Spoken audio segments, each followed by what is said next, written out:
de negociações junto à CAPES. Finalmente nós conseguimos esse curso e ele está voltando a poder ser ofertado via Universidade Aberta, o que é uma grande felicidade para nós.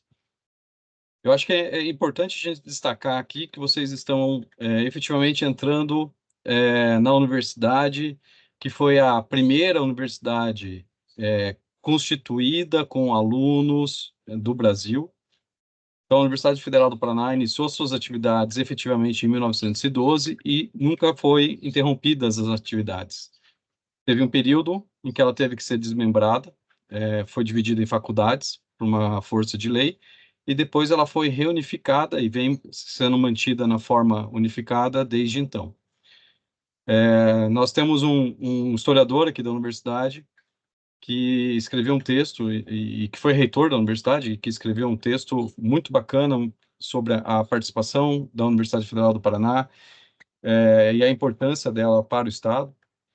E uma das mensagens, uma das frases que ele deixou nesse texto que nos emociona muito é dizer que a universidade, e ele considera isso e ele demonstra isso no texto, que a Universidade Federal do Paraná foi a maior invenção dos paranaenses. É a instituição que causou mais impacto, tanto na formação de todas as gerações que vieram de 1912 até aqui, como na questão de grande influenciadora, de grande importância na parte da pesquisa, da extensão e de todas as políticas que o Estado acaba desenvolvendo ou sendo desenvolvida na área de educação. Então, a universidade realmente é um símbolo para nós, a nossa casa, e nós realmente temos um grande orgulho de fazer parte dessa história. Bom, eu acho que eu posso me apresentar para vocês, até para vocês terem uma noção da minha formação. Então, eu sou analista de desenvolvimento de sistemas, professor da Universidade Federal desde 1994, então eu tenho 30 anos de universidade. Trabalhei já nesse curso do Mídia de Educação desde 2012, então nós tivemos a oportunidade de trabalhar em vários momentos, em várias turmas. E eu vou também citar aqui uma curiosidade que aconteceu na primeira turma e que traz um momento muito paralelo ao que nós temos hoje. Mas eu queria trazer para vocês principalmente a ideia e o conceito de que as mídias e que esse momento que nós estamos vivendo na história é um momento ímpar, é um momento muito singular. Nunca antes nós tivemos tantas evoluções tecnológicas acontecendo em uma mesma geração, né? E nós estamos passando por momentos de grande disruptura, momento de grandes mudanças tecnológicas, praticamente acontecendo variando um pouco entre cada 15 e 20 anos. E aí nós temos realmente uma situação que impacta principalmente na nossa atividade fim, nossa atividade de ensino. E eu acredito que as pessoas que venham fazer esse curso, elas querem acompanhar essa evolução, querem saber como aprimorar suas técnicas de ensino, podendo explorar as diferentes mídias que vão ser abordadas nesse curso e como vocês podem acompanhar essa evolução tecnológica e fazer disso mais uma ferramenta para aprimorar as atividades de ensino de vocês. Então, é realmente uma grande felicidade encontrar vocês aqui.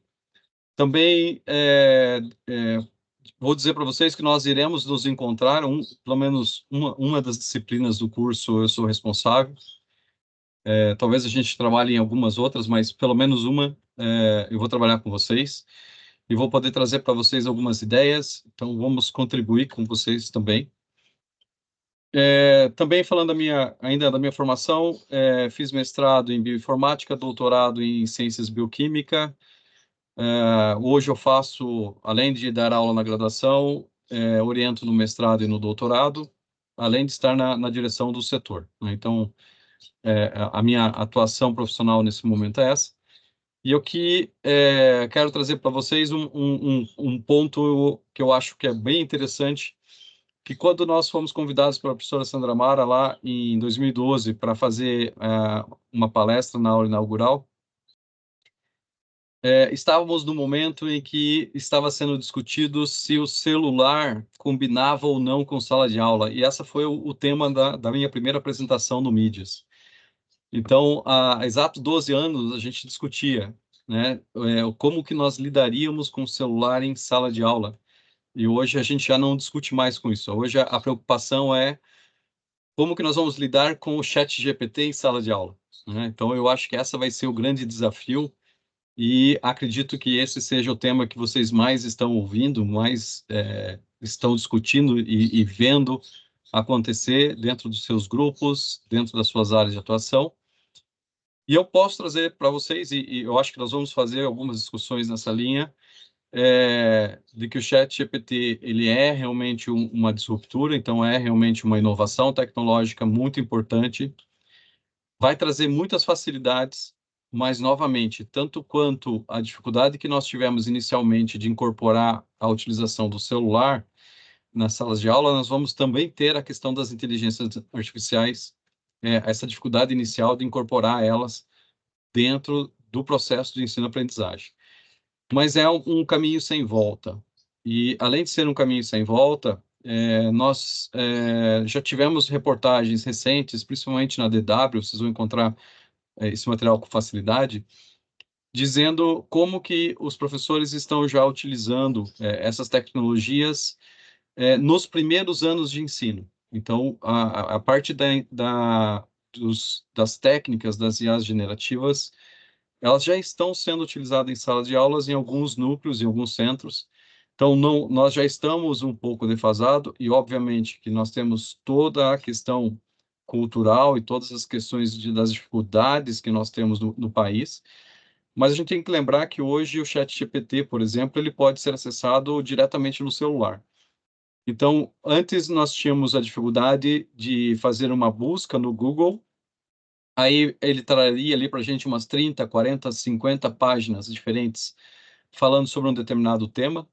E hoje a gente tem o ChatGPT trazendo o texto e uma explicação em segundos, direto no celular, sem que a pessoa tenha ainda que fazer um pré-filtro para saber qual das informações são relevantes ou não. Então, obviamente que realmente algo novo, é óbvio que está tirando o poder de escolha das pessoas, então isso está causando uma convergência em termos de conteúdo, e nós vamos poder conversar muito sobre isso mais para frente, mas também temos que reconhecer que é um novo indexador de conhecimento e uma nova forma de se chegar a um conhecimento inicial, quando a pessoa desconhece, obviamente, tudo sobre uma determinada área, ou há um desconhecimento maior sobre uma determinada área, o ChatGPT pode ser o ponto de partida.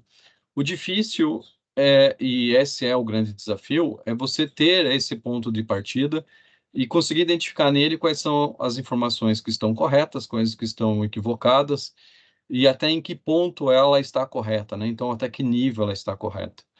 Recentemente, assisti uma entrevista dos fundadores da OpenAI, que é a detentora da tecnologia, e ao ser questionada a pessoa sobre as falsas mensagens ou as falsidades nos dados que aparecem no ChatGPT, a pessoa simplesmente falou: o que a sociedade não está sabendo lidar em relação ao ChatGPT é que o ChatGPT copiou uma habilidade humana, que é a capacidade de inventar ou alucinar uma informação a partir do momento em que ela não conhece ela a profundo, não conhece ela totalmente. Então, simplesmente ao invés de dizer que não conhece aquele assunto ou que não domina aquele tema, as pessoas inventam alguma versão, né, da linha ou do aspecto geral sobre aquele tema. E isso ela chamou de alucinação. Então, ela disse que o modelo conseguiu reproduzir uma habilidade humana que precisa ser aprimorada, mas que, segundo ela, é uma alucinação, que a gente não deve considerar que é uma falha do modelo, mas que é algo que, segundo eles, inerente ao ser humano, e que esse modelo da inteligência artificial conseguiu reproduzir ou copiar parte desse modelo. Obviamente que isso é uma preocupação, obviamente que isso cabe uma série de discussões aqui. Obviamente a ferramenta continua aprendendo e vai estar melhorando muito, mas nós não temos mais como negar que ela realmente passou a ser o tema predominante de 2021 para cá, mais efetivamente 2022, daí com uso aberto para todos, e que ela efetivamente vai ser o dia a dia que nós iremos encontrar em salas de aulas em todas as disciplinas, em todas as áreas de conhecimento, em que o professor vai estar colocando uma determinada frase no quadro e alguém vai levantar e falar, mas o ChatGPT está dizendo isso, professora, ou está dizendo isso, professor. Então, nós vamos ter um novo questionador em sala de aula, que é um questionador que vai vir embasado pelo ChatGPT. E vamos ter que lidar com essas situações, vamos ter que lidar com essa ideia, vamos ter que lidar com a ideia de que esse é o conhecimento, vamos dizer agora, de senso comum, ou é o novo senso comum induzido, em que fará parte da realidade. E isso são temas mais do que adequados, são situações mais do que adequadas para serem estudadas e discutidas num programa como esse, que fala justamente em relação às mídias. Então, nós temos diferentes mídias, diferentes formas, diferentes tecnologias que vão apoiar as atividades de ensino, pesquisa e extensão, e as formas com que nós iremos relacionar com as pessoas. Então, essas tecnologias todas, elas trazem oportunidades, elas trazem momentos em que vamos poder utilizá-las de forma mais construtivas, mas obviamente que também teremos momentos em que teremos que desconstruir toda uma premissa equivocada que foi sugerida, que foi criada, que foi concebida num âmbito da internet, e que nós vamos ter que remodelar, recolocar nos trilhos e dizer, olha, as bases científicas que tem são essas, e devemos nos ater mais a fontes confiáveis. Essas questões têm que ser melhor lidadas, tem questões de fundo cultural, temos questões linguísticas, enfim, tem uma série de cenários que terão que ser retrabalhados. Então, num cenário como esse, em que vocês estão chegando num novo momento, onde uma nova tecnologia está trazendo um novo desafio para a parte de ensino, eu acredito que seja realmente uma boa oportunidade para vocês ingressarem num curso como esse, discutirem com os pares, discutirem com os professores, terem acesso aos materiais que nós vamos produzir e fornecer para vocês, e principalmente discutir o que nós podemos fazer, como nós podemos lidar com essas diferentes ações, com essas diferentes tecnologias. Novamente, sejam todos, sejam todas muito bem-vindos à Universidade Federal do Paraná. A nossa instituição tem um grande apreço e, principalmente, uma grande certeza de que nós, levando parte dos nossos conhecimentos, levando parte das nossas experiências com vocês, vocês farão também a diferença amanhã e depois nos ramos em que vocês estão inseridos. Novamente, muito obrigado. Boa noite a todos. Devolvo a palavra ao professor Mário. Mário, por favor. Boa tarde, professor. Aliás, obrigado, professor Dieval, diretor. O professor Dieval, ele, como ele já falou no seu currículo, né? Eu sempre que posso, eu elogio ele em público, que ele é uma das poucas pessoas que eu considero geniais, né? Então, ele, além de diretor do setor, ele ainda dá aula na pós, a especialização, participa de reunião do conselho, e é um profissional, um cientista fora de série. A abordagem, né, sobre as novas características, essa nova ferramenta que tem de inteligência artificial, como o ChatGPT e o Bard, né? Isso vai nos afetar enquanto docentes, em sala de aula, já começou a nos afetar aqui na universidade, quando a gente dá aula para os nossos alunos, né? E ele vai abordar isso, e acho que vamos ter boas discussões, boas conversas sobre sobre essas novas ferramentas. Eu diria que, como o Dieval falou no início, né? A entrada do celular em sala de aula, já teve uma revolução que até hoje a gente está discutindo, a entrada do Google e da internet na disponibilização de informações, já que a gente, basicamente, hoje a biblioteca quase está sem utilização, né? Então, essas novas tecnologias vão causar um impacto. Todos nós, em sala de aula, estamos participando dessa grande revolução, né? E a gente vai ter que chegar a um consenso de como nós vamos mudar as nossas práticas didáticas para fazer com que tanto nós docentes quanto os nossos alunos possam utilizar essas ferramentas da melhor forma possível e a gente possa estabelecer um processo de ensino e aprendizagem no qual o estudante passa a ser agente do seu próprio aprendizado, né? Isso em todos os níveis. Antes de nós começarmos, de eu falar sobre o curso, só gostaria de apresentar rapidamente a nossa vice-coordenadora do curso, que é a professora Melissa. Ela é vice-coordenadora e ela também é coordenadora de tutoria do nosso curso, né? Então, a maior parte dos contatos que vocês terão serão através dos tutores, né?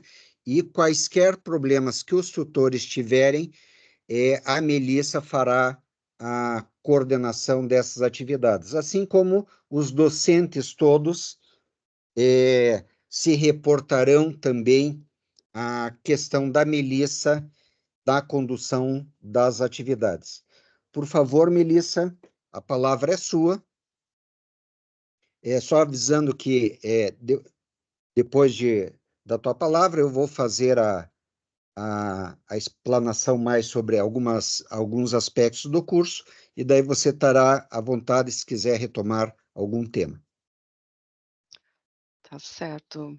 Obrigada, professor Mário, né, boa noite a todos, boa noite a todas, né, eu sou a Melissa, muitos de vocês já receberam mensagens minhas, várias mensagens, né, principalmente agora no início do curso, né, provavelmente já receberam, né, uma enxurrada de mensagens ali com o remetente da Melissa, então agora vocês estão visualizando, né, quem que é essa figura, né? Então, um grande prazer estar aqui nessa aula inicial.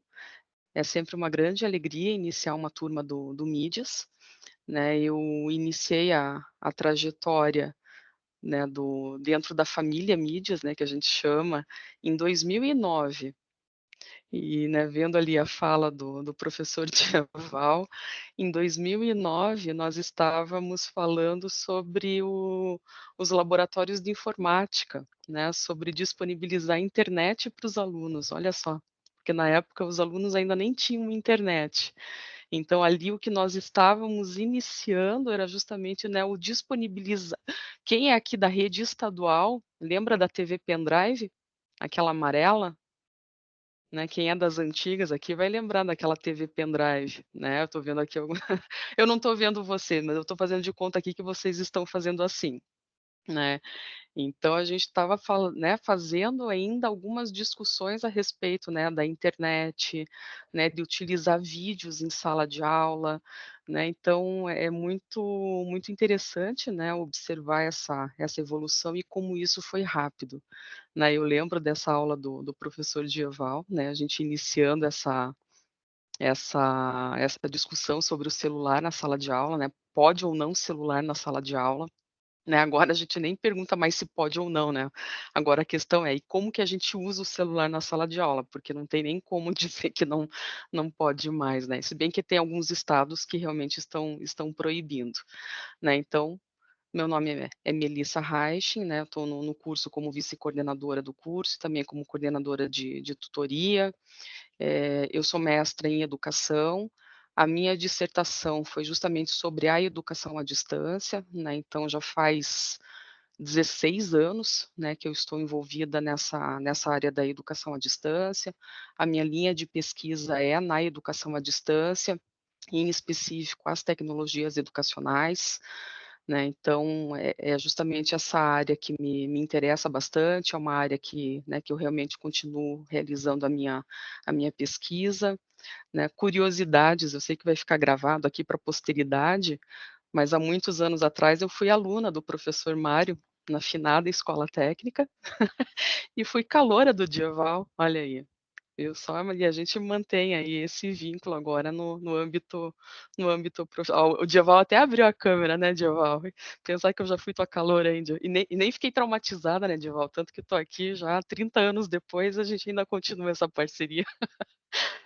Então, assim, voltando, né, digressões à parte, voltando, então na coordenação de tutoria, vocês estão sendo acompanhados mais de perto, né, pelos tutores, o Cleverson, a Jucimara, o Rafael e a Sara, tá? Esses são os tutores que estão responsáveis, né, por fazer a orientação, a correção das tarefas, né, toda a orientação em relação às atividades, dúvidas que vocês tenham em relação ao conteúdo, dúvidas que vocês tenham em relação às tarefas, né, às atividades propostas, né, vocês não só podem, né, como devem entrar em contato com os tutores, né. Então, a partir de agora, né, a partir da semana passada, no dia 25, né, esses tutores passaram a ser a figura de referência de vocês, tá. Então, sempre que vocês precisarem, podem entrar em contato com eles.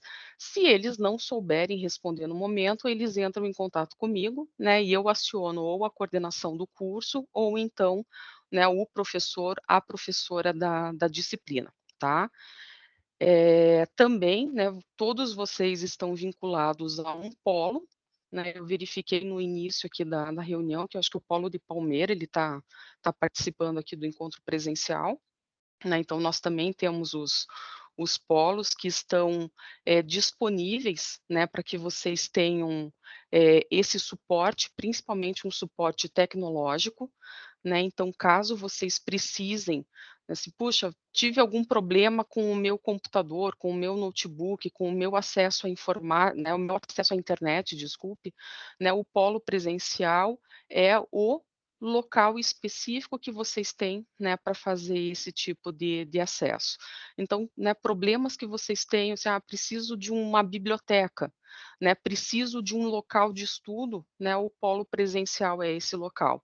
E também será no polo onde nós vamos realizar as nossas provas presenciais, que é uma exigência da lei até o momento, né. Então, até o momento, a lei exige que nós tenhamos momentos presenciais para a realização da prova, né. Então, apesar, né, de vocês terem essas figuras de referência que são os tutores, né, eu continuarei sempre ali enviando algumas mensagens, algumas orientações, tá. Então, acompanharei vocês ao longo do curso, espero em breve encontrá-los, né, presencialmente, né. Eu sei que às vezes tem algumas surpresas, às vezes as pessoas assim: "Nossa, como você é diferente da foto", né.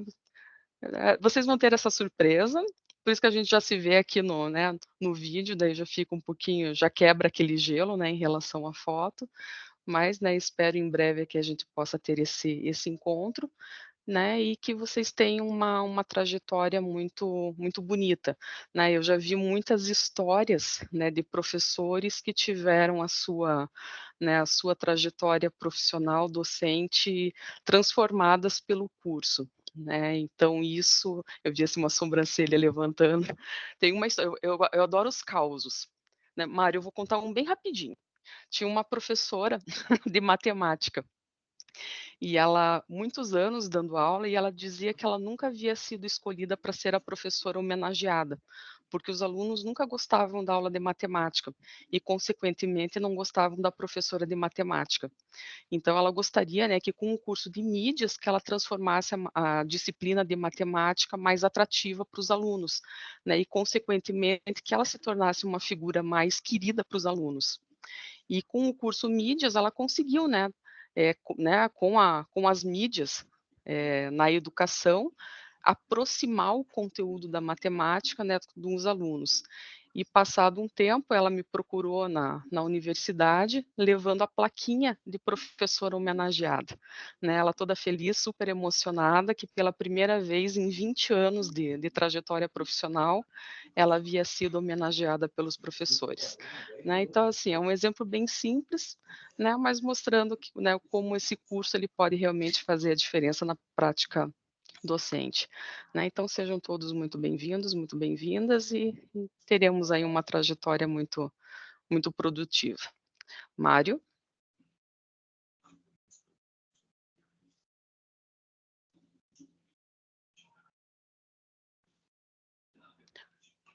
Mário, se você não aparecer, eu vou continuar com os causos aqui, eu tenho vários.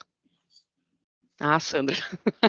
Ai, a Sandra, né, então passando aqui pra e gente, eu também não posso deixar de falar antes de passar pra Sandra, né, que a Sandra que me trouxe aqui pra família Mídias, mas também deixar registrado, né, assim, a gratidão e a homenagem pela professora Silvia Reich, né, então penso que também a Sandra vai trazer um pouco dessa figura importantíssima, né, para o curso Mídias, para toda essa trajetória, né, dos tutores, alunos e professores que passaram aqui por esse curso. Então, não sei se é para o Mário, se é para a Sandra, mas da minha parte seria isso. Obrigada. Melissa, muito obrigado. Eu vou agora falar um pouco sobre o curso, tá? Deixa eu só ativar aqui a nossa apresentação.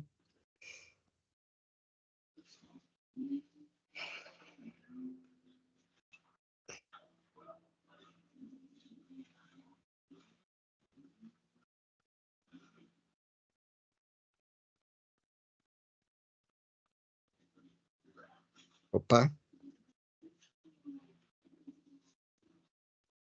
Um momentinho só. Entrou no obrigado, Mário. Começou pelo fim. Um momentinho só. Deixa eu só sair daqui. Um momentinho.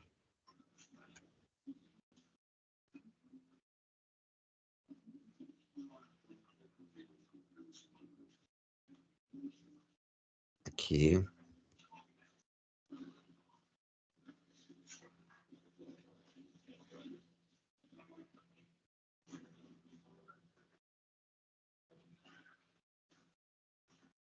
Não, eu só estou vendo aqui que não está pegando.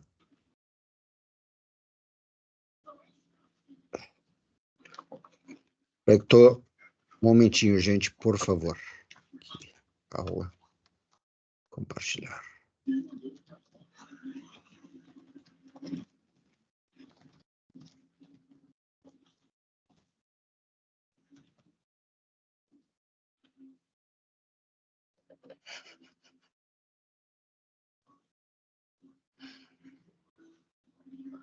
Ok, agora, Djaval? Agora sim. Então, tá bom. Bem, pessoal, as informações que estão aqui, elas estão no Mídias da Informação, desculpe, estão no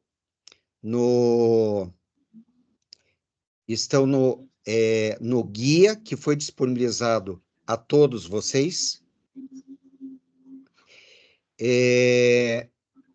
Aqui só um pouquinho, pronto, agora fica melhor. Que estão disponibilizados a todos vocês. Todas as informações do curso estão no guia. Eu vou repassar aqui,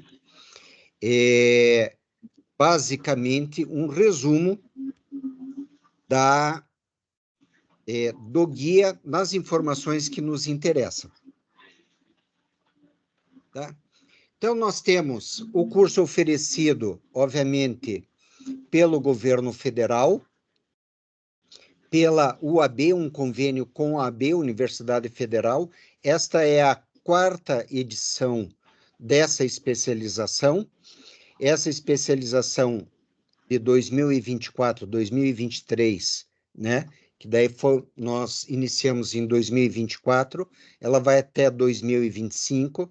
Ela foi atualizada, todo o seu conteúdo foi modernizado e atualizado. Então, nós temos é a Universidade Aberta do Brasil, a Pró-Agrária, Pró-Reitoria de Graduação e Educação Profissional, o CIPIAD, que é a Coordenadoria de Educação à Distância, e o CEPT, que é o setor que está oferecendo o curso, né? Temos o professor Dieval, a professora Juliana, como diretor e vice-diretor, respectivamente. A professora Juliana, ela vai ser uma das professoras do nosso curso. A responsável pelo CIPIAD é a professora Giovana, né? E como coordenador estou eu, e a vice-coordenadora, a professora Melissa, e como a projetista desse curso, desde a da primeira oferta, a quem concebeu todo esse curso é a professora Sandra Mara, que vai dar essa primeira aula para vocês. O curso foi oferecido pelo convênio com a UAB nos polos de Campo Largo, Curitiba, Guarapuava, desculpe ali que Guarapuava foi repetido 2 vezes, Lapa, Palmeira, Paranaguá. Tá? São esses polos que serão ofertados. Cada polo tem 25 vagas. E aqui, já fazendo uma explicação, esses polos, nós tivemos muitos inscritos, inclusive muitos inscritos de Curitiba, Campo Largo, e nós fizemos uma redistribuição dos alunos inscritos nos polos. Fizemos um segundo edital de complementação de vagas, no qual muitos de vocês acabaram entrando nesse segundo edital, em que ampliamos o público-alvo. Esse público-alvo não é mais somente professores da rede pública, mas é professores da rede de ensino do Estado do Paraná. Então, pode ser tanto da rede pública quanto da rede privada. Visando facilitar a vida dos estudantes, né, o de vocês que estão aqui, nós excluímos a obrigatoriedade de se fazer as atividades presenciais no polo de matrícula. Então, as atividades presenciais, que nós falaremos mais adiante aqui um pouco, poderão ser feitas em quaisquer um dos polos, ou desses polos, oferecidos. Então, assim, o estudante está matriculado lá em Guarapuava, e de repente ele, para mim é mais fácil fazer no polo da Lapa. Então, quando tiver atividade presencial, ele pode fazer na Lapa. Eu quero fazer em Curitiba, ele vai fazer em Curitiba. Ele está lá em Paranaguá, ele vai fazer em Paranaguá, tá? Ou em outro polo qualquer. Então, nós abrimos a obrigatoriedade de se fazer no polo no qual ele está matriculado. Então, como objetivo é promover o aperfeiçoamento em nível de pós-graduação lato sensu de professores de qualquer nível, então, desde a educação infantil até a graduação, para contribuir com a melhoria de qualidade da educação brasileira, tá? E principalmente para os docentes, ou somente para os docentes do Estado do Paraná. O período do curso vai de março de 2024 a setembro de 2025. Carga horária do curso são 360 horas, sendo carga horária à distância, 330 horas, e carga horária presencial, 30 horas. A presencial, nós faremos em 6 encontros presenciais, já incluindo a a defesa do TCC. São 150 vagas distribuídas em 25 polos. Inclusive, avisando, nós já estamos com um novo edital para preenchimento de eventuais vagas e desistentes.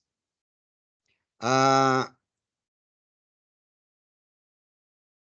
nossa equipe de professores responsáveis pelas disciplinas, tá? São esses daqui. Nós temos a professora Aura, que é a única professora que não faz parte do quadro da Universidade Federal do Paraná. Ela dará aula sobre aspectos culturais da educação. Ela é coordenadora de um curso de uma escola muito importante de Curitiba e coordenadora e dá aula da disciplina de História da Arte. Professor Dieval, professor Elson Faxina, ele é jornalista, ele é do setor de comunicação da universidade, ele vai dar aula sobre a parte de televisão. A professora Flávia Espalhó, que é ex-diretora nossa. A professora Juliana, que é a atual vice-diretora. A professora Maria Valéria da Costa. A professora Sandra Mara e a professora Silvana Maria Carboneira. Essa é a equipe de docentes que nós teremos.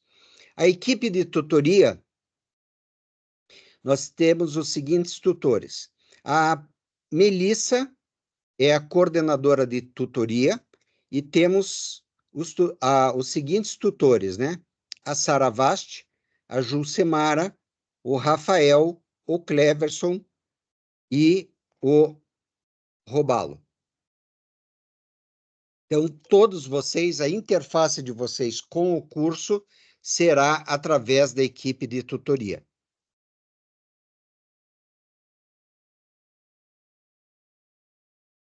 Bem, voltando aqui. Aqui nós vamos falar basicamente no cronograma do curso. No guia já tem lá, se vocês olharem, tem o que vai dar o que vai ser dado em cada uma das disciplinas. Mas nessa primeira fase, o nosso primeiro encontro presencial, que é hoje, né?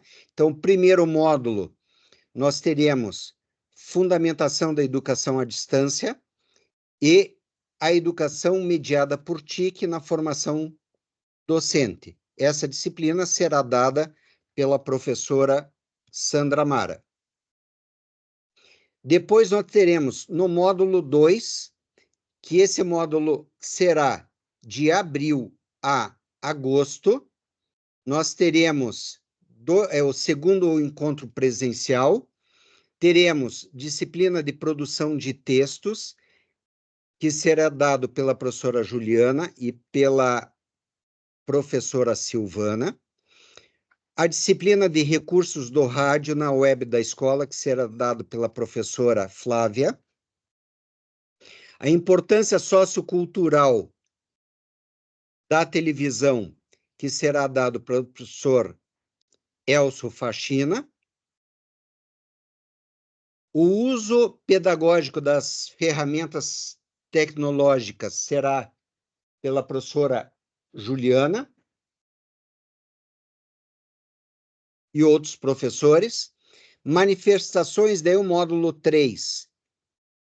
Manifestações artísticas e culturais em mídia impressa será dado pela professora Aura.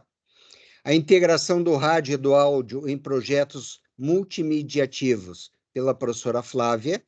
A integração da televisão e do vídeo em projetos multimediativos será dado pelo professor Elson. O uso de objetos de aprendizagem em atividades pedagógicas pelo professor Dieval. Teremos o quarto encontro presencial em dezembro. Módulo 4, elaboração de projetos com mídias integradas na educação. Daí será dado por vários professores. Teremos mais um encontro presencial em março. Elaboração de projetos com mídias integradas na educação 2, também por vários professores. Metodologia do ensino superior pela professora Valéria. E teremos um encontro presencial.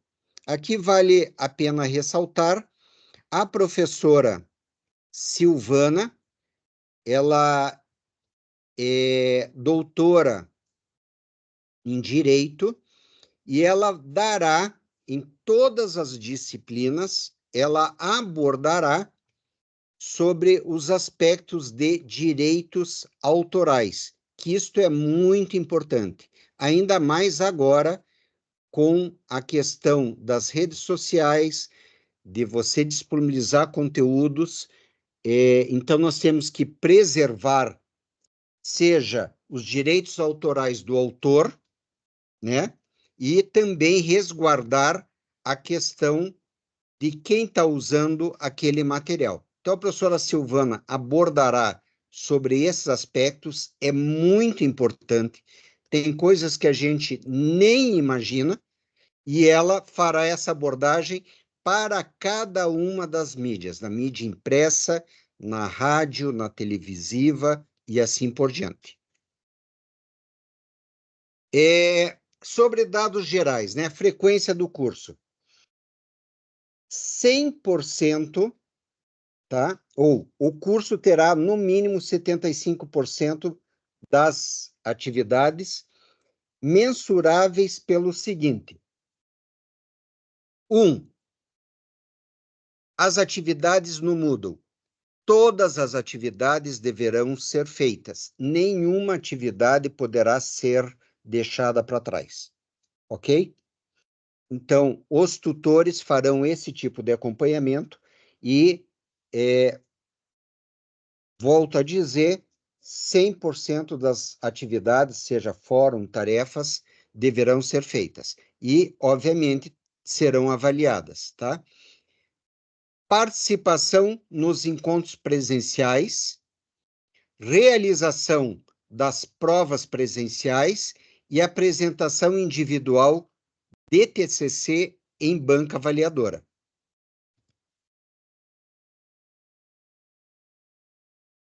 Vamos lá. Critério para obtenção dos certificados. Então, para vocês obterem os certificados, vocês terão que ter todas as atividades obrigatórias, tá? De avaliação de desempenho, além de todas as atividades feitas no ambiente virtual, o FPI virtual, todas as provas, apresentação do TCC e frequência mínima de 75% nos encontros presenciais. Tá? Aprovação, serão aprovados que terão 75% nos encontros presenciais, nota mínima de 70 em todas as atividades e em todas as disciplinas. Então, repetindo, tem que fazer 100% das atividades, tá? E as notas das atividades têm que ser superior a 70. Os tutores farão a condução e, se tiverem, por acaso, nota abaixo de 70, o tutor entrará em contato e pedirão para vocês fazerem. E aprovação pela banca avaliadora do TCC, apresentada de forma individual. Quanto à recuperação, tá? Então, vai precisar refazer as atividades, então, isso é possível, até que a nota seja superior a 70. Recuperação de prova presencial, ou seja, segunda chamada. Nós teremos alguns critérios, tem que ter comprovação, né? Então, nós temos basicamente o seguinte: internação hospitalar, luto de falecimento de doença até segundo grau, convocação ou com coincidência de horário para depoimento judicial, policial ou eleições, viagens de estudos propiciados por convênios ou intercâmbio com instituições nacionais ou estrangeiras, participação em atividades como cursos, simpósios, congressos e eventos. Então, vai precisar faltar um encontro presencial, faltar uma prova, já avisa o tutor antecipadamente e já fornece os certificados, né? Ou vai lá para a viagem, foi para um congresso, pega um certificado de comparecimento. Ok? Então, sobre as informações do curso, basicamente é isso daí.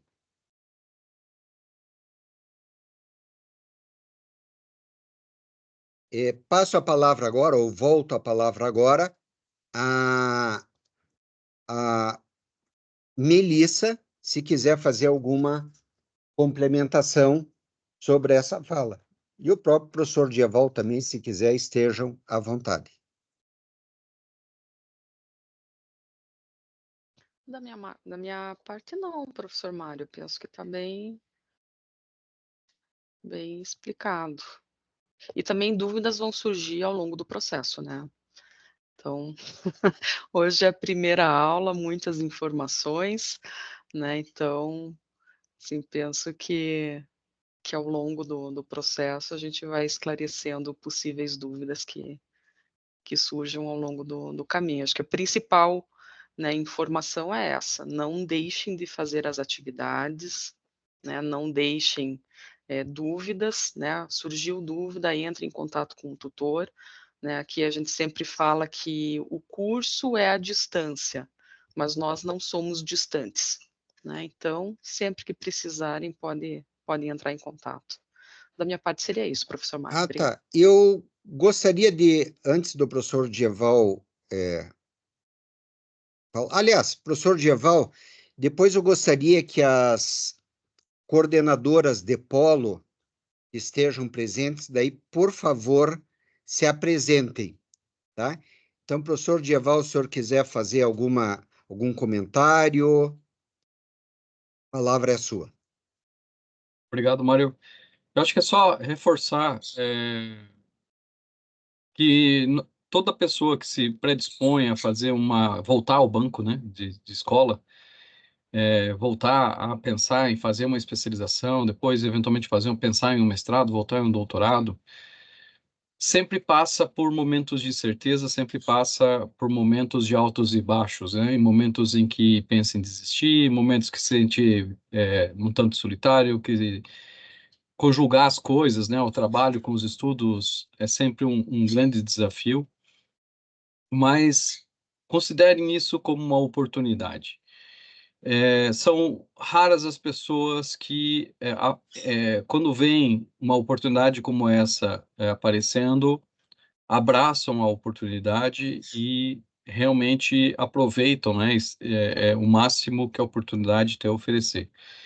Mais do que conteúdo, eu acho que é sempre importante a gente lembrar a história e o aspecto da troca de experiências, né? Isso é o que tem um valor que vocês vão levar para a vida de vocês.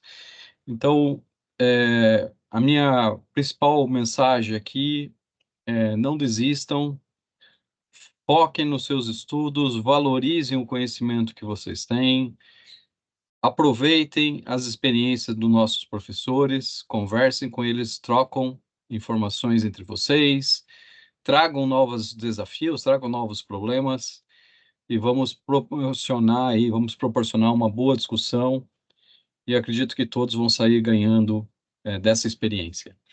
Novamente, muito obrigado a todos e uma boa noite.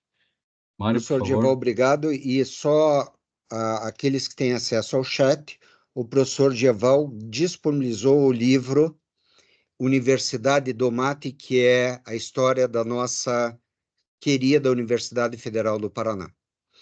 Eu acho que nem todos têm acesso, Mário, mas daí depois eu encaminho via UFPR virtual, tá? Tá certo, então. Eu Se me gostaria de saber se permite, as coordenadoras dos polos estão presentes. Por favor, abrir a câmera e se apresentarem.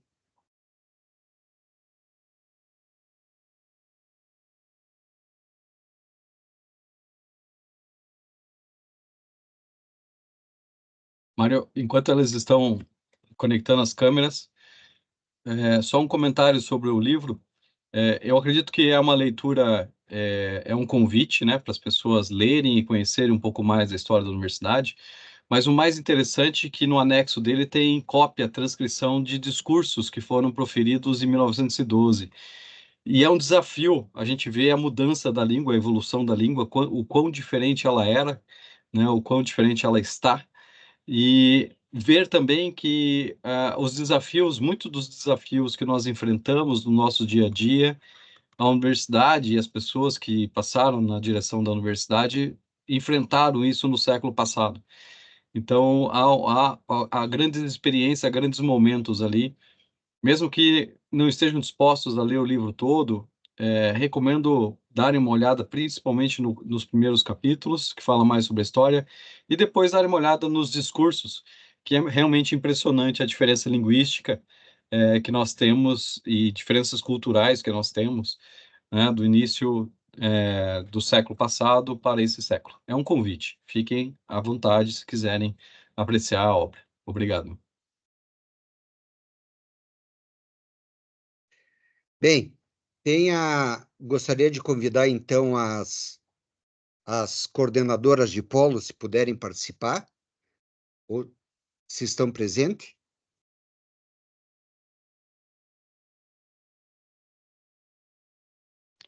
Acho que o Tá sem áudio, professora. Tá. professora Sheila, Boa noite a todas, Agora a sim. todos. boa noite. Sou a professora Ione. Está Ione. chovendo aqui, então às vezes a internet dá uma parada. Sou do Polo de Palmeira. Quero dar as boas-vindas a todos, que todos tenham aí um excelente curso e o nosso polo está à disposição aí para o que precisar. Obrigado, professora. Guarapuava está? Acho que a Guarapuava, a Sheila não estava possibilitando, mas acho que a secretária dela iria entrar. Polo de Lapa, está presente?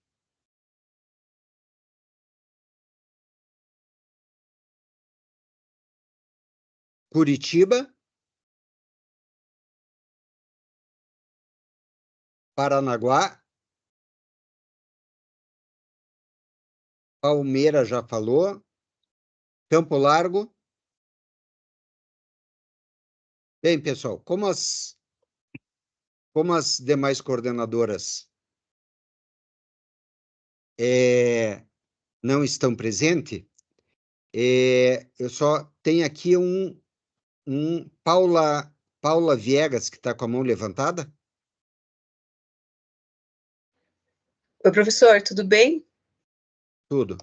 Desculpe me interromper, assim, mas a minha preocupação maior é que eu sou da prefeitura e a gente tem sábado letivo, né? E ali não consta, né, de trazer uma declaração. E a gente não pode, né, faltar os sábados letivos até o final do ano. Aí, de repente, pode bater, né, o sábado que a gente tem que estar presencial e com o sábado letivo também. Sem problema nenhum, Tá tá? bom. Vai ter a possibilidade de você só pede a declaração que você estava lá em sábado letivo e a gente faz a segunda chamada para Tá bom. todos os Desculpe-me professores. pelo incômodo, professor. Obrigada. Feito, então. Eu passo a palavra agora, agradeço a presença do professor Dieval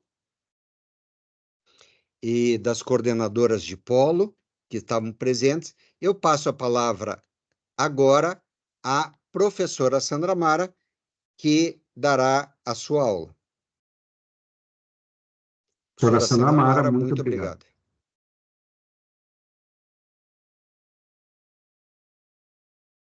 Então, boa noite a todos, boa noite a todas. Meu nome é Sandra Mara, então já fui apresentada pelo professor Mário. É uma satisfação enorme estar aqui com vocês, fazendo essa primeira aula inicial. E eu acho que eu vou já começar a compartilhar, porque senão a gente acaba avançando muito no horário da aula. e não é a nossa ideia, né? Então, o que eu pensei para essa aula, digamos assim, inaugural, né? Essa primeira aula, era poder falar com vocês um pouco sobre um assunto que é o objetivo, né? Um dos objetivos desse curso, que é nós trabalharmos com a questão do uso de mídias, via diversas tecnologias, principalmente nas aulas, que nós, não só aquelas que sejam à distância, mas em qualquer tipo de aula que possa ser mediada por algum tipo de tecnologia. Nós tivemos a experiência da pandemia, né, do Covid, daquela pandemia de Covid-19. Eu acho que todos nós fomos surpreendidos, de repente, com câmeras, computadores, alunos nas suas casas, com pouca conexão ou nenhuma conexão, e acho que a dúvida sempre pairou em relação a como produzir, como fazer o acompanhamento, como avaliar e como dimensionar esses materiais didáticos. Esse é um assunto longo, é um assunto que pretendo abordar com vocês na disciplina que inicia na próxima semana, mas eu gostaria de hoje, pelo menos, nós iniciarmos essa conversa, fazer algumas provocações, e que será o objeto, então, de estudo nessa próxima disciplina, que começa na semana que vem, dia 15, né? Então, a contextualização da educação à distância nós já fizemos, estamos fazendo nessa disciplina de fundamentos da educação à distância, mas eu acho que vale aqui uma parêntese, né, de que ela não é mais uma novidade, na verdade, já não era novidade antes da Covid, e que não há um modelo único da educação à distância, né? Qualquer programa, ou os programas que estão disponíveis hoje de educação à distância, eles têm diferentes desenhos, têm diferentes recursos educacionais, recursos tecnológicos, mídias, formatos, enfim, né? E o que nós precisamos, na verdade, né, o que é importante na definição de um projeto, quando nós queremos fazer um projeto que seja ele à distância, né, ou que tenha uma mediação minimamente remota, que não seja exclusivamente presencial, eu acho que nós podemos falar nesses termos, que esse projeto ele vai ser desenhado enquanto levando-se em consideração alguns fatores esses que são em relação aos docentes, em relação à própria instituição e as condições que a instituição de ensino pode oferecer, e principalmente em relação ao público-alvo, né, que são os estudantes. E aí que nós definimos essas tecnologias, nós definimos quais são as mídias, quais são as possibilidades que nós temos em ofertar um determinado curso. A Melissa, quando falou, né, na sua fala, ela lembrou a minha irmã, né, minha irmã siamesa, como ela sempre gostava de se referir, a professora Silvia, e que praticamente esteve comigo no núcleo de educação à distância da universidade, isso quando eu iniciei no núcleo de educação à distância, que foi em 2003, há 21 anos atrás, e desde então ela foi uma das primeiras colaboradoras da educação à distância na universidade, quiçá dizer até do Brasil, porque ela foi uma pioneira dentro do Ministério da Educação. E ela sempre falava que educação à distância, um curso de educação à distância, ele vem a ser um produto. E tal como um produto, nós temos todas a necessidade de um planejamento, a necessidade de se fazer um levantamento de quem é o público-alvo, a necessidade de se analisar em que ambiente que esse curso vai ser inserido, a necessidade de nós sabermos de quem são as pessoas que estarão envolvidas nesse curso enquanto proponentes. Então, levando-se em consideração esses 4 elementos, né, de quem vai ser o nosso público-alvo, que são os estudantes, onde que este público está, da onde ele vai acessar esse material, ele vai acessar em trânsito, vai usar uma internet com uma velocidade muito boa, ou ele vai estar acessando de uma localidade em que a rede móvel dele não tem tanta qualidade. Ele vai estar acessando de dia ou vai estar acessando à noite? Que equipamentos que tanto os professores que vão gravar suas aulas ou a instituição que vai ter uma plataforma, enfim, vai poder disponibilizar e qual orçamento em que ela vai poder estar disponibilizando para esses materiais. E, claro, a própria concepção da educação à distância. Então, do projeto da educação à distância.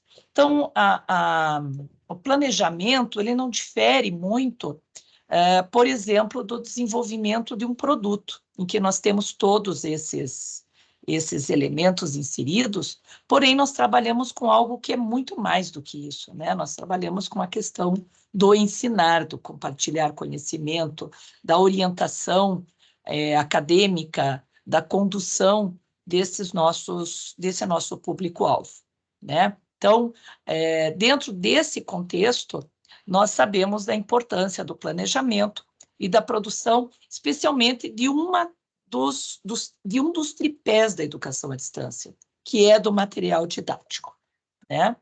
Então, dentro desses elementos que fazem parte da produção do material didático, das primeiras informações que a gente tem que fazer o levantamento, de buscar as informações, são os indicadores. Então, tanto pesquisas quanto experiências da educação à distância, em especial quando nós buscamos os referenciais de qualidade para a produção de material didático, e nós temos 2 referenciais que foram desenvolvidos pelo Ministério da Educação, tanto pela Secretaria de Educação do Superior, que já é um mais antigo, e depois feito pela CETEC, que é pelo ensino técnico e tecnológico, eles demonstram a importância de se sistematizar e de ter uma visão geral de um curso ou de uma disciplina que será ofertada, ou de um assunto que será ofertado à distância. Então, se buscar informações sobre o nível de ensino e de aprendizagem, seja ela assim, ensino médio, de graduação, pós-graduação, lato sensu, estrito sensu e assim por diante, em relação aos objetivos de aprendizagem do estudante, e isso é muito importante, porque dentro de um projeto, de um curso, ou mesmo dentro da ementa de uma disciplina, normalmente você tem o objetivo daquela disciplina, mas não necessariamente é um objetivo da aprendizagem. Então, buscar quais são os objetivos de aprendizagem do que o aluno deverá aprender ou ter habilidades de informações para que se cumpra com o objetivo da disciplina, é algo que nós devemos também buscar nesse levantamento de indicadores. Ainda a questão da inter-relação entre conteúdos das diferentes disciplinas ou de assuntos que permeiem vários outros cursos ou vários materiais, né? Então, conversar com o professor, conversar com outros profissionais e relacionar, porque hoje nada mais está isolado, sem você ter uma relação entre essas disciplinas, entre esses conteúdos, ou até mesmo entre instituições, né? A questão da proposição de atividades Então, atividades essas que sejam obrigatórias, opcionais, enfim, e as tecnologias que estão disponíveis para estudantes, professores, entre outras. Essas informações todas a gente consegue buscar através de diferentes estratégias, mas o objetivo é que, no final, a gente consiga, com base nesse levantamento, fazer o planejamento das mídias que serão escolhidas, dos recursos tecnológicos que serão necessários tanto para a produção quanto para depois a utilização deles no desenvolvimento do curso, né? Durante o curso, não só do estudante, mas também que o professor, e aqui, quando nós falamos de professor, nós estamos falando também de tutores que são professores, para fazer o acompanhamento, não só avaliativo, mas o acompanhamento enquanto desenvolvimento das atividades necessárias para se atingir a esse objetivo de aprendizagem de um determinado assunto, disciplina e assim por diante. Então, este material didático, ele passa a se configurar como um dos principais pilares de sustentação de um programa, de um curso, de uma disciplina, seja ele à distância ou não.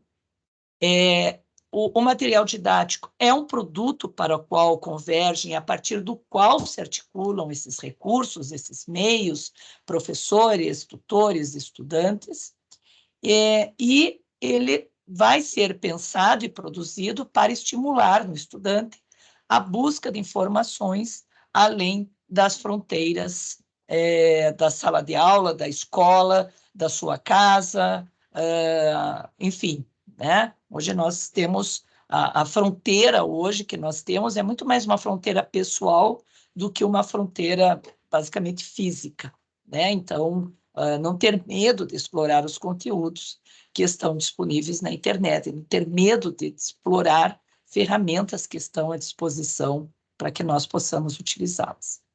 Então, o planejamento, todo o planejamento de um curso no decorrer da disciplina, né, dessa que vai iniciar, nós vamos construir esse planejamento. Num primeiro momento, com base num instrumento que nós chamamos de uma matriz curricular, e essa construção dessa matriz curricular é algo que nós construímos no decorrer da experiência da própria universidade, a Universidade Federal do Paraná, nos cursos de graduação, nos cursos de pós-graduação, nos cursos que são de extensão universitária, nos cursos abertos da instituição. Então, a Silvia, quando nós começamos a desenvolver o primeiro curso de graduação pela Universidade Aberta do Brasil, que foi o curso de administração, na verdade, foi o curso de graduação em administração e 3 cursos de especialização na área de gestão pública, ele se baseou já na construção de uma matriz curricular. E dentro dessa matriz curricular, a gente consegue perceber esses elementos que são tão importantes como objetivos de aprendizagem, os materiais didáticos necessários, dimensionamento e as atividades avaliativas. E aí vem uma fase posterior à construção da matriz curricular, que é a produção do material didático, e aí materiais didáticos que vão ser baseados em conteúdos, materiais que já existem, né? Então, eu já leciono na minha disciplina no presencial, utilizando um determinado livro, um determinado conjunto de slides, alguns vídeos, alguns áudios que não são da minha autoria. Posso utilizar como material didático de um curso que eu queira ofertar, e a partir de materiais esses que não são que não foram elaborados por vocês, ou que também foram elaborados por vocês, né, de forma compartilhada, de maneira a construirmos um roteiro para que daí se faça o desenvolvimento. E nessa produção, né, nós temos aqui um dimensionamento, que é uma métrica que nós utilizamos para quantificar o quanto de material nós temos que produzir, de quanto de atividades para se cumprir uma carga horária. Porque carga horária no presencial é a hora-aula do professor em sala de aula, mas a carga horária no curso à distância, nós não temos a hora-aula em sala de aula. Então, ele tem uma métrica, ele tem um dimensionamento diferenciado, né? E tudo isso para daí se fazer uma sequência didática que vai gerar o guia didático. Então, a produção, ela ocorre nesse fluxo, sendo que para o aluno, ele inicia do guia didático para daí ter acesso ao material e aí chegar nas atividades para se cumprir com os objetivos que ele tem de aprendizagem. Então, iniciando, né, quando a gente começa com essa fase do planejamento, o levantamento de indicadores, é o primeiro passo para esse, né, a gente pensando em passos, então iniciamos por esses indicadores que eu já falei para vocês. Se nós pegarmos um curso como o do Mídias, então nós pegamos um projeto do curso, analisamos todos os objetivos do curso, analisamos as disciplinas, analisamos o perfil do egresso, o perfil dos atores, dos professores, dos estudantes que irão participar, dos tutores, o propósito educacional e metodológico de um projeto, de um curso, a organização curricular. E com base nessas informações, cada professor, em relação à sua disciplina, analisa os elementos da sua disciplina. Isso faz com que você tenha uma convergência entre os assuntos que serão discutidos no decorrer do curso. E também, por consequência, que essa disciplina não seja ofertada de forma isolada, né? A primeira disciplina, até você, sendo ela de fundamentação, ou sendo ela uma disciplina de ambientação, ou sendo disciplinas que a gente chama de disciplinas de base, né? Então, quando a gente fala em disciplinas de cálculo, disciplinas de produção de textos, elas ainda podem ser ofertadas até de uma forma mais isolada. Mas quando combinadas com outras disciplinas e já alertando, olha, isso será um assunto que será abordado na disciplina da professora Flávia, quando ela discutir sobre a questão do áudio, a questão do rádio, ou do professor Faxina, quando ele falar sobre os aspectos da TV, né, entre outros, você passa a ter já esse entrelaçamento dos conteúdos. E só se faz esse entrelaçamento se todos os professores terem conhecimento de todas as disciplinas e do projeto do curso. Então, parece ser óbvio, mas nós temos professores, não só na universidade, mas nós temos aqui na Federal, né, mas em vários locais, né, que nos contam depois, que dizem assim, olha, eu leciono a minha disciplina há muitos anos, mas, de fato, eu não sei em que proposta que ela está inserida. Eu entrei aqui, recebi um plano de ensino, sei qual que é a ementa, mas eu não sei qual a disciplina, ou como que ela pode conversar com o professor que está lecionando para uma turma que vem após o meu horário, ou está na sala ao lado. Então, isso é uma importância. E, além dessas informações, conhecer sobre os nossos estudantes, quem são os nossos colegas, quem são as pessoas que irão participar desse curso, dessa disciplina, conhecer os técnicos, conhecer a própria instituição. A instituição em termos de recursos, de equipamentos, em termos de softwares, em termos de disponibilização e da própria da quão importância ela dá para a institucionalização dessa proposta, seja ela educação à distância, seja de um ensino híbrido, seja ele de um semipresencial, ou seja ele de um totalmente presencial, de ser ofertado na minha instituição. né? Nada adianta eu ter um projeto maravilhoso, disciplinas articuladas, os estudantes estarem motivados, os professores estarem motivados, se a instituição não nos promover também uma infraestrutura e a própria vontade de colocar tudo isso em prática. Então, nós conseguimos fazer parte desse levantamento, buscando fazer uma pesquisa com a comunidade, buscando o projeto, conversas, enfim, a própria experiência de professores em buscar essas variáveis. Quanto mais soubermos desses indicadores, mais informações nós teremos para a construção dessa matriz por disciplina. Então, peguei aqui desse programa, é uma disciplina que eu ministro na graduação, né, ela é semestral, tal. Peguei um item, ali só uma parte da disciplina, para mostrar para vocês como que funciona a construção de uma matriz curricular, que é o segundo passo no planejamento.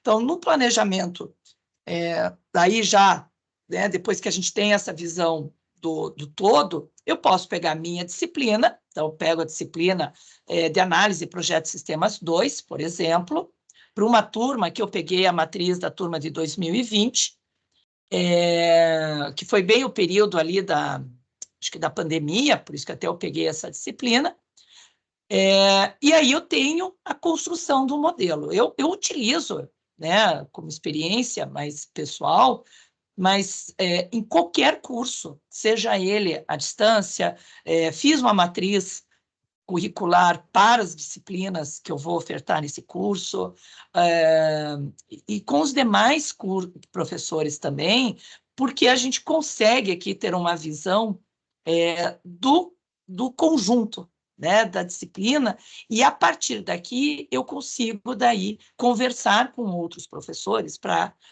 analisar formas de articular as atividades e conteúdos. Então, uma matriz curricular, eu vou poder mostrar para vocês com os exemplos daí com mais tempo na nossa disciplina, mas ela tem o objetivo geral da disciplina, os específicos, objetivo da aprendizagem, então, né, ao final da disciplina, o aluno deverá, ou a aluna deverá, e aí o que ele vai fazer. Cada conteúdo que deverá ser ministrado para se atingir um determinado objetivo de aprendizagem, então, se eu pegar ali o primeiro objetivo de aprendizagem, quais são os conteúdos que eu preciso ministrar, então, modelos de caso de uso, diagrama de classes, diagrama de objetos, que são conteúdos necessários para que ele possa desenvolver esse projeto. Em termos de materiais complementares, uma documentação da UML, falar sobre a questão de interfaces, falar sobre ferramentas case, mas não é o assunto principal, ele complementa o assunto principal. Então, é sempre um material complementar para aquele aluno que quer, ou aquela pessoa que quer se especializar naquele assunto, que quer buscar mais informações, né? Como que eu posso avaliar se o aluno, né, uma proposta de atividades para avaliar se essa aprendizagem ocorreu, né? E aqui, claro, não existe a melhor técnica, mas existem possibilidades, então, são sempre... você pode propor uma atividade, mas no decorrer do percurso você modificar, porque, de repente, uma turma não respondeu tão bem, ou tiveram dificuldades, então, cada caso é um caso. Situações, elas vão sendo alteradas conforme a necessidade, mas você já tem algumas possibilidades de atividades. Atividades em que vão ter critérios de avaliação, de participação, de entregas, só de participação, ou com notas, com peso de notas, né? Possibilidades, ferramentas tecnológicas enquanto sugestão, então, posso usar aqui, nesse caso, tem Moodle, tem Teams, e assim por diante. Um cronograma de aulas, então, cronograma, a gente sempre sugere a questão de um cronograma semanal, né, para que se crie também uma rotina de estudos. Então, a cada semana, o estudante acessar o seu ambiente e ter uma leitura diferenciada, uma atividade diferenciada, para que ele sempre crie essa rotina do acesso ou do estudo semanal, né? E aí, uma contabilização que entra essa última coluna dentro dessas métricas que eu havia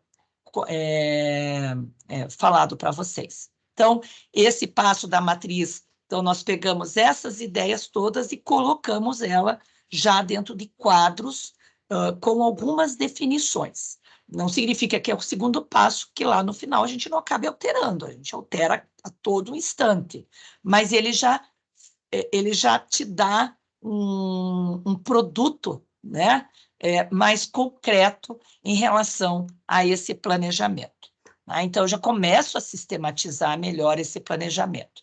E aí, para cada uma dessas linhas ou partes dessa minha matriz, eu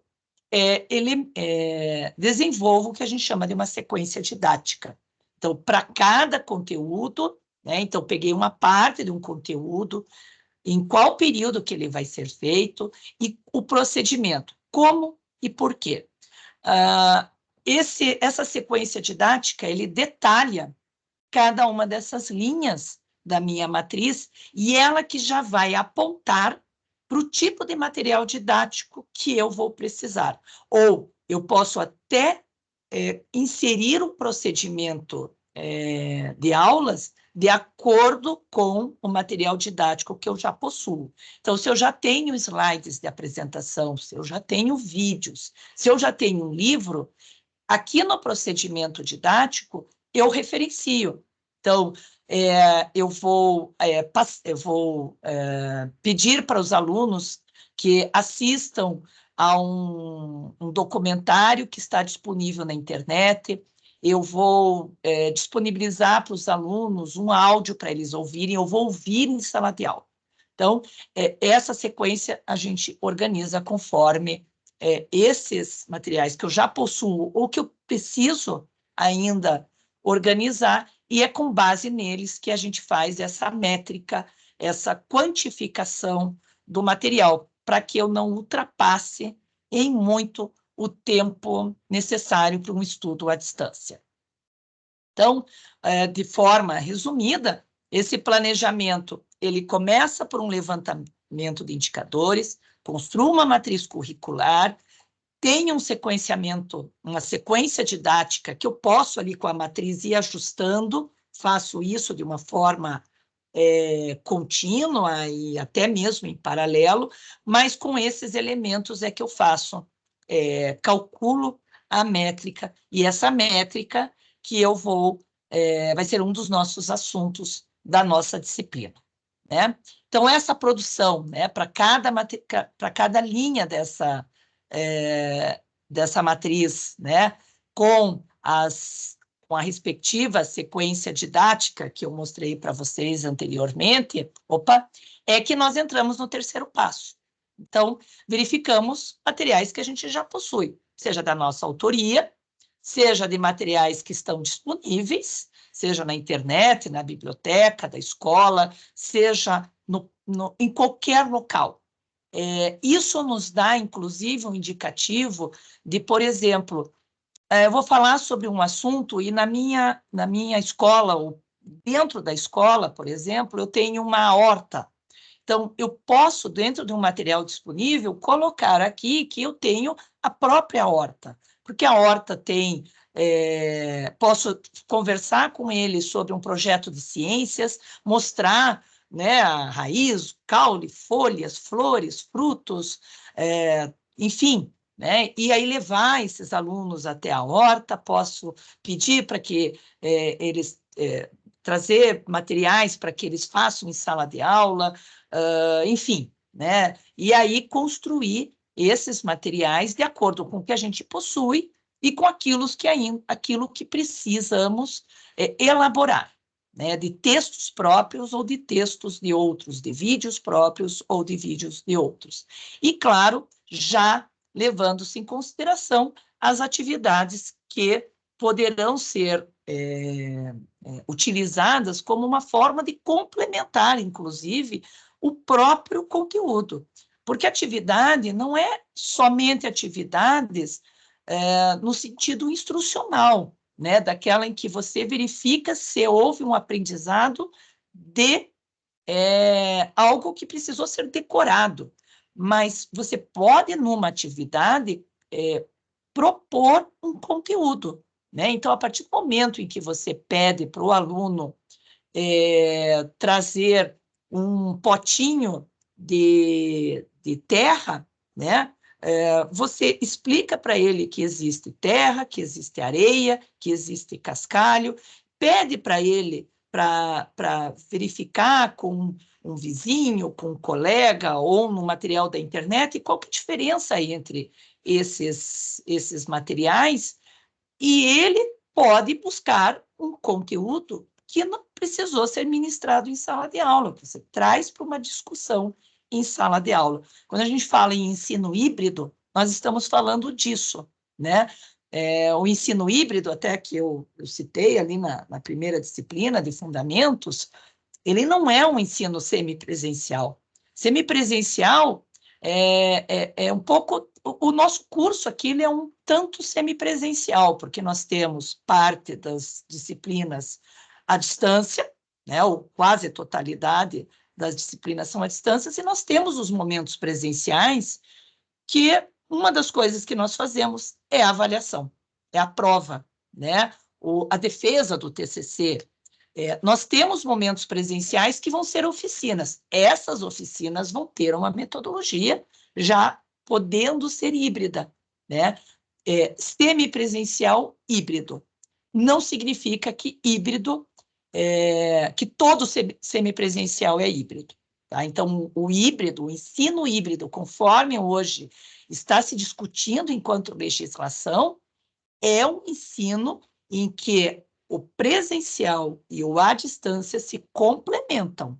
Então, em que ele vá buscar esse material, traga e esse aluno discuta, pesquise, e o professor aí sim, ele é um orientador das atividades dos estudantes. Por isso que a atividade é parte da carga horária para o desenvolvimento do material didático, principalmente na educação à distância. Então, esses materiais existentes podem ser de variadas formas, desde um filme, desde jogos, simuladores, de livros, artigos na internet, materiais que vocês elaboraram e assim por diante. O quarto passo, se elabora um roteiro para esses materiais. Então, com base em tudo aquilo que vocês separaram, materiais de terceiros, de vocês, como que eles podem ser disponibilizados aos estudantes? Então, essa sequência, né, sempre levando-se em consideração o objetivo do que o estudante deve aprender para se atingir o objetivo da disciplina, como que será avaliado, quais são os conteúdos que são obrigatórios para que o estudante consiga realizar a atividade que vai ser parte desse processo de aprendizagem, e as tecnologias que serão necessárias tanto para para quanto, obviamente, para estudante. E aí, a partir daí, definir as mídias que poderão ser utilizadas para esse assunto que você está pretendendo ministrar para essa disciplina. Nós aqui no Mídias na Educação, né, nós utilizamos com base 4 mídias, né? Então, nós chamamos de mídia TV, mas, na verdade, é a mídia que envolve vídeos. Então, ela pode ser vídeo, pode ser TV, pode ser qualquer mídia que tenha o audiovisual junto. A mídia que se chama de rádio é aquela que envolve somente áudio. Então, ele pode ser por rádio, de fato, mas pode ser um podcast, pode ser qualquer transmissão que envolva até mesmo uma conversa somente com o áudio. Existe a mídia que a gente chama de mídia informática, que é aquelas que estão, que se referem às tecnologias de informação, então, as que têm alguma tecnologia digital por trás dela, então, jogos, dispositivos que estejam em HTML, não HTML, mas em que você tem alguma interação via computador, né? E a que a gente chama de mídia impressa, que, na verdade, são aquelas que envolvem textos. Textos, sejam eles impressos em papel ou mesmo que estejam num formato digital. Até mesmo um texto oral, nós acabamos, como roteiro, chamando de uma... ele é uma mídia impressa veiculada via rádio, né? Mas o texto em si, tanto é que a gente chama de texto base, no sentido não de texto, o escrito, esse texto que vocês estão lendo, mas de que tem uma sequência previamente definida. Então, essas 4 mídias são as mídias que nós definimos em 2005, que foi quando Mídias na Educação foi proposto pelo Ministério da Educação, e foi essa definição que, então, esse consórcio de universidades, que à época foram 26 universidades federais que conceberam esse curso, né, que construíram esse curso em conjunto, acabaram definindo enquanto mídias. Então, por isso o nome Mídias na Educação, porque nós trabalhávamos ou trabalhamos com essas 4 mídias, mas não somente com elas, né? Então, aqui tem um exemplo de roteiro, então, bem simples, é um passo a passo. Então, imagine uma aula em que eu inicio, ou um assunto, né? E esse assunto, para ser ministrado, eu inicio com uma apresentação, pode ser em sala de aula, e eu transmito ele gravando com webcam, ou eu gravo um vídeo com a webcam, e nesse vídeo eu vou fazer uma introdução, no decorrer eu cito materiais de leitura obrigatória, e no final eu resumo o conteúdo estudado, né? Se tiver um segundo vídeo, posso até fazer referência a um segundo vídeo. E aí, em seguida desse vídeo, eu tenho um exercício. Cada exercício eu informo a intencionalidade, então, qual é o objetivo desse exercício, e sempre que possível, inclusive, gravar videoaulas com resolução, se não tiver professor, né? Se tiver um professor que acompanha, ou um tutor, ele mesmo faz essa correção. Alguns exercícios com mais complexidade, nós podemos, inclusive, gravar um vídeo para explicar o exercício, como ele deve ser realizado. E aí, essa gravação, ele entra também no roteiro, que é gravar um vídeo para disponibilizar aos alunos como realizar esse exercício. Conta na carga horária também, na hora de fazer o dimensionamento. E, por fim, você elabora um roteiro, né, o que a gente chama de guia didático aqui, mas é um roteiro com o passo a passo de como o aluno, para ajudar o aluno a desenvolver esse assunto, né, que ele está sendo ministrado. Vocês vão fazer muitos roteiros. Vocês vão fazer roteiros para fazer um programa de rádio, para fazer um programa de vídeo, para escrever um texto. Então, roteiros vocês vão fazer inúmeros, né? Vocês não precisam se preocupar nesse momento. Mas nós vamos começar já a fazer um roteiro já na próxima disciplina, tá? Bom, e aí vem o 5º passo, que é a produção do material didático, propriamente dito. Então, esse material didático pode ser em vários formatos, como eu já falei para vocês. Esse último ali, que eu falo, guia, ou sequência, ou trilha de aprendizagem, é porque a gente sempre discutiu dentro, né, a gente, quando fala assim, principalmente, eu discutia muito com a Silvia, né, como que a gente poderia promover um curso à distância, com materiais que os professores já utilizavam em sala de aula. Isso antes da pandemia, né? Muito antes da pandemia. Então, nós fizemos várias eu lembro de várias possibilidades, a gente escreveu até um artigo uma vez, em que com a prática do professor em sala de aula e com o que ele utilizava em sala de aula, o único instrumento que ele precisaria construir para se fazer parte daquela disciplina, ser ofertada com base nos referenciais de educação à distância, era com uma trilha de aprendizagem, ou uma sequência didática, ou um guia didático. Eu chamo aqui, de uma maneira muito mais simplificada, a gente está usando nesse curso, o roteiro, né? O roteiro semanal de estudos, roteiro da semana 1, roteiro da semana 2, e assim por diante.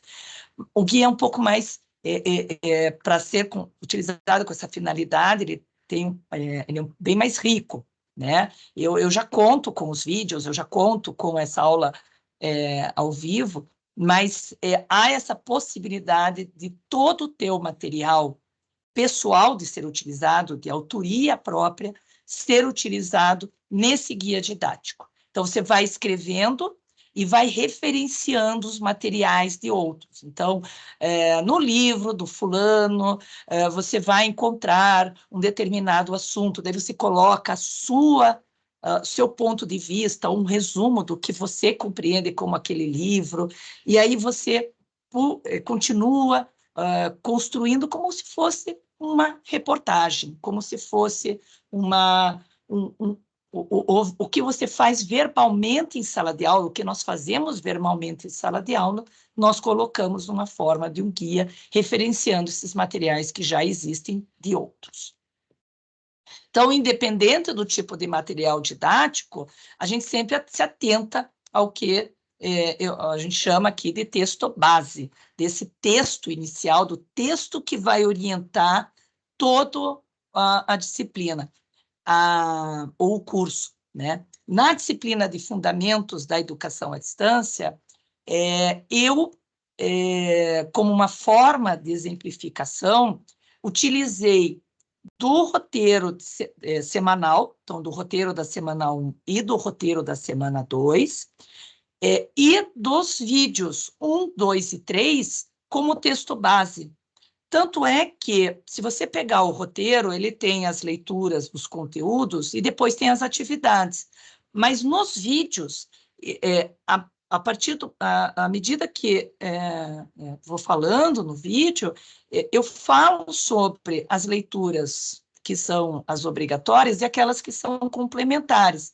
Então, com base neste vídeo, então ele seria o meu texto base, oriento vocês em relação às leituras que são as obrigatórias para a disciplina. Eu não faço a discussão desses textos, mas eu indico as leituras obrigatórias, falo rapidamente sobre cada uma delas, até porque são textos que não têm uma complexidade, enquanto, acho que com exceção de uma da optativa ali, que é a que está aguardando homologação, que é esqueci o nome para se fazer o parecer, né, do Conselho Nacional de Educação, o parecer, os demais para que vocês tenham até como um referencial, né? Mas já na próxima disciplina, a minha ideia é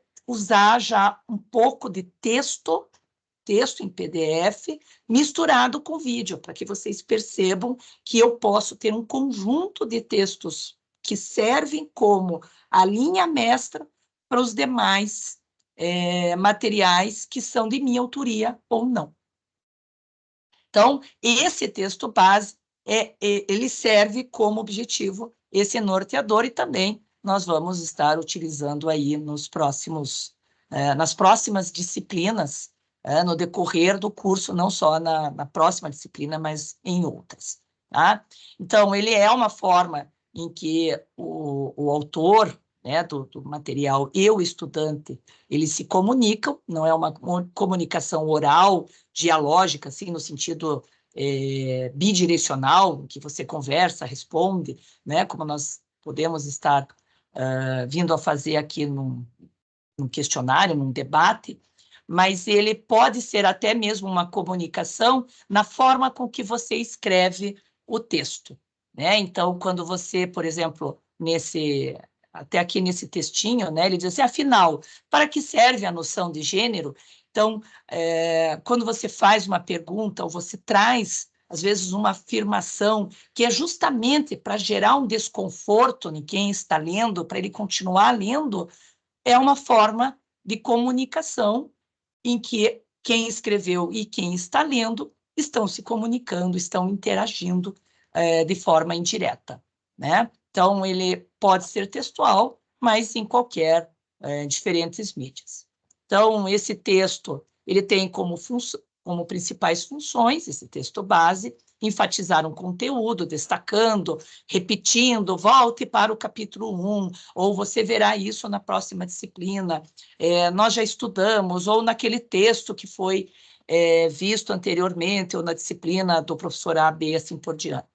Essa questão da reflexão, ação-reflexão, né? Então, pense em tal coisa, afinal, para que serve a noção de gênero e assim por diante, para relacionar conteúdos com a experiência dos estudantes, dos cursistas, para provocar, para acompanhar e assim por diante, né? Para motivar.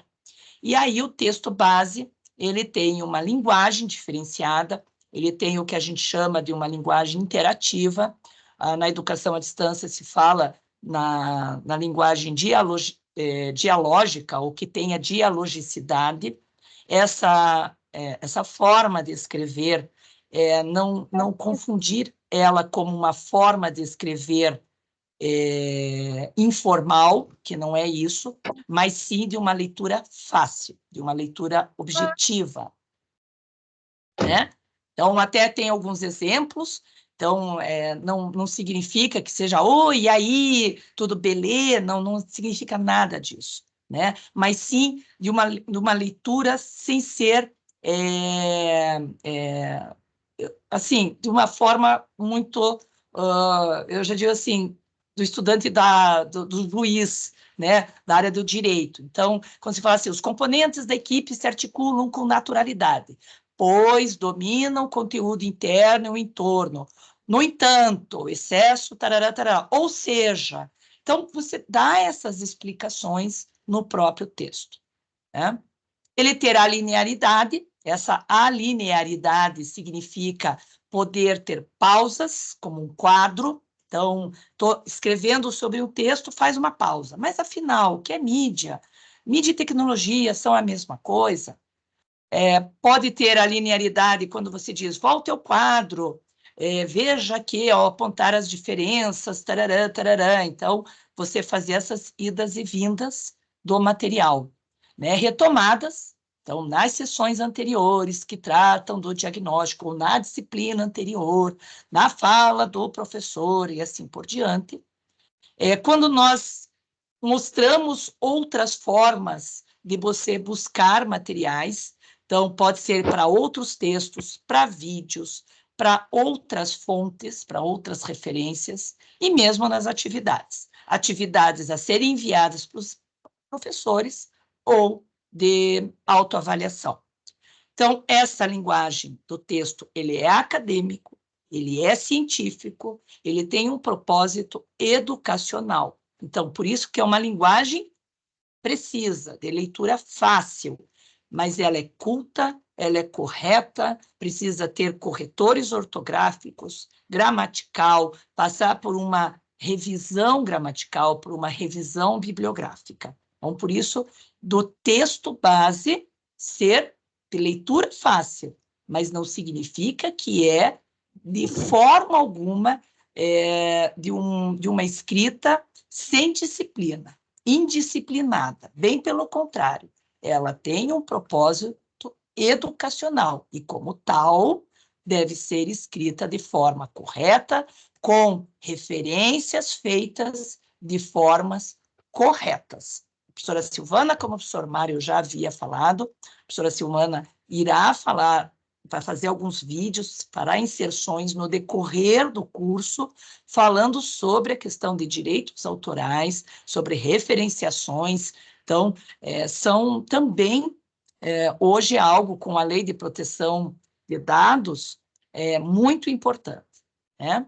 E, claro, texto base precisa dar conta também da acessibilidade. Então, esse texto base vai fazer relação com todas as possibilidades que venham a se constituir nesse conjunto de materiais didáticos que você está planejando, né, para atender uma sequência didática que você construiu.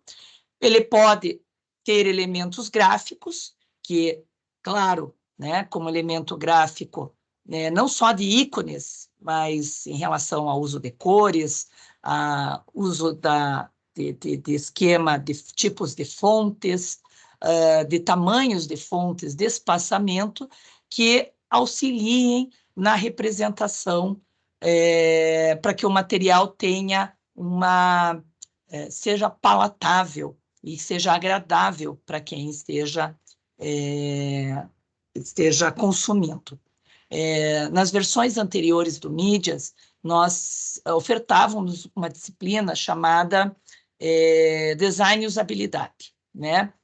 Até era uma disciplina que eu lecionava nesse curso, e ele tem muita relação com a disciplina que eu leciono na graduação, né? A minha formação é da área de informática, mas eu tenho mestrado, especialização, mestrado e doutorado na área de interação humano-computador.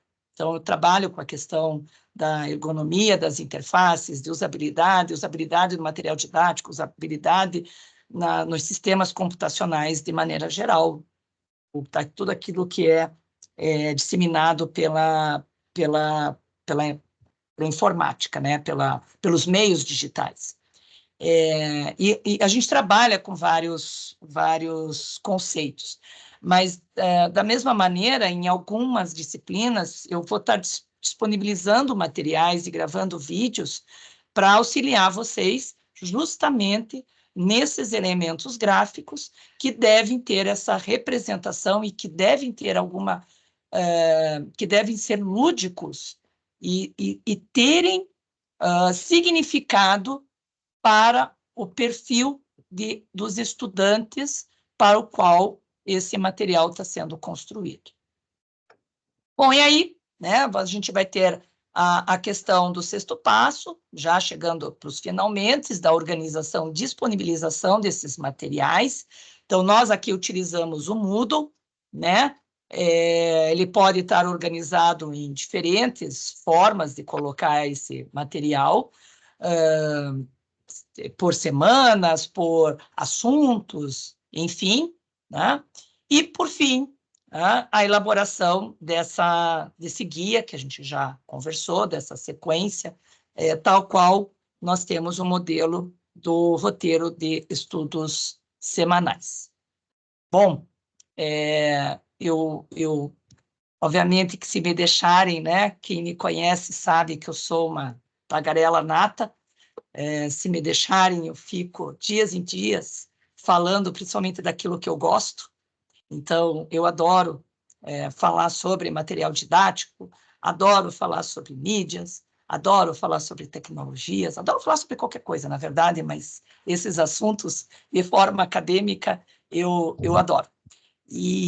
Mas eu queria hoje mesmo, o objetivo era poder falar um pouco sobre um assunto pelo qual nós aqui, do curso Mídias na Educação, da família Mídias, como disse a Melissa, nos custa muito caro, que é não a produção do material enquanto um produto em que ele vai ser simplesmente algo lindo.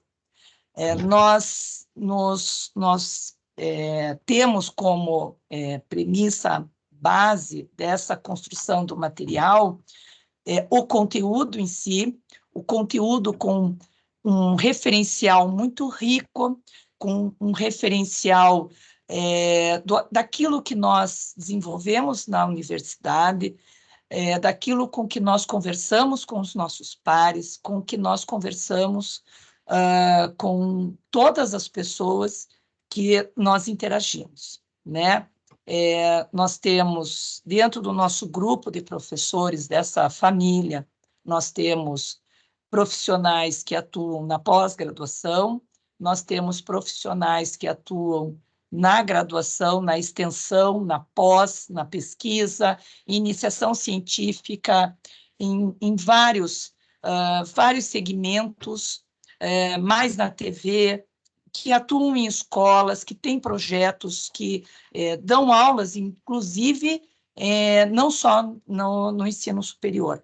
Então, isso faz com que a gente tenha uma riqueza de conteúdos e de materiais que eu tenho certeza para vocês que vocês vão gostar muito, porque a cada disciplina vocês terão contatos com mídias e com tecnologias diferenciadas. E hoje a nossa cabeça, realmente, como o professor Dieval falou, ela, né, ChatGPT, e essas tecnologias de inteligência artificial que estão vindo, mas que nós temos certeza, quanto mais a gente estuda, né, que o papel daquele que consegue articular o conteúdo com a questão prática, né, de articular a orientação de um convívio do dia a dia com os assuntos que são ministrados, com esses materiais que nós iremos apresentar para vocês, que nós estamos fazendo, cada professor que está construindo nas suas disciplinas, de uma forma que vocês também compartilhem as experiências conosco, né? Porque essa riqueza do que vocês trazem, para nós também, é sempre um feedback muito importante. Bom, acho que é isso, professor Mário, professora Melissa. Agradeço a todos vocês pela paciência, por estarem me aguentando aí na primeira disciplina. Eu acho que se eu pudesse dar um nome de turma para essa turma, eu daria o nome da minha amiga, né? Para mim, está sendo um privilégio estar ofertando com a Melissa, né, em parceria com a Melissa, com os tutores, muitos desses tutores que também estão conosco, né, Melissa? A Melissa abriu a câmera ali, conosco há muito tempo, né? Tem alguns tutores aí que são de longa data, nossos parceiros, os professores também, e eu sei que ela vai estar por aqui, né, com vocês, porque nós somos todos filhotes da Sílvia. E desejo a todos vocês um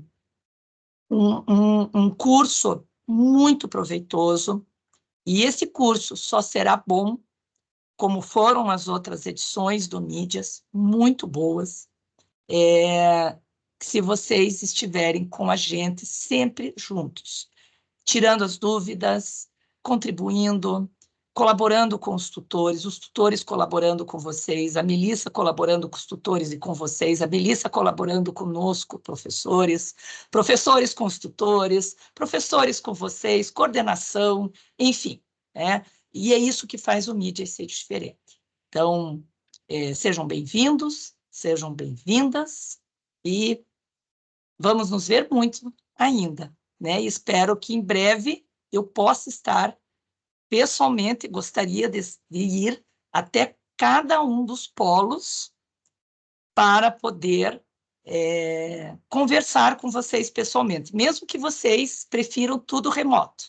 Mas eu que sou da área de informática, 20 e tantos anos, nem vou contar que são quase 30 de universidade, né? Professora da Melissa. Então, eu, Mário Dieval, tudo professor da Melissa. Nós não abrimos, nenhum de nós três que somos da área de informática, Melissa também é da área de informática, abrimos mão desse contato pessoal. Então, espero vê-los em breve e espero vê-los bem. Um abraço a todos, tchau para vocês. Obrigada, Sandra. Eu vi que o Rafael, o tutor, está aí. Rafael, se quiser abrir a câmera.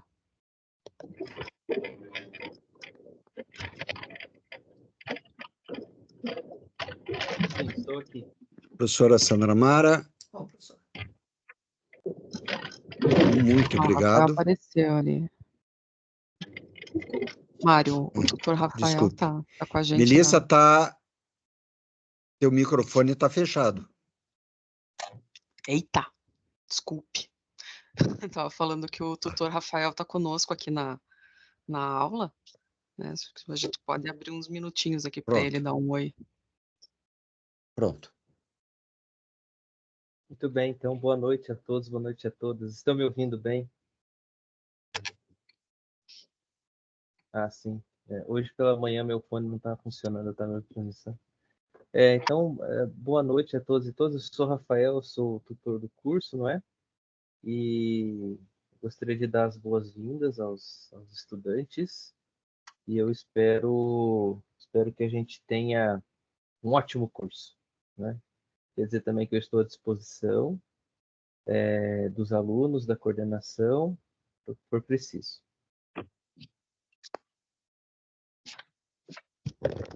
Obrigada, Rafael.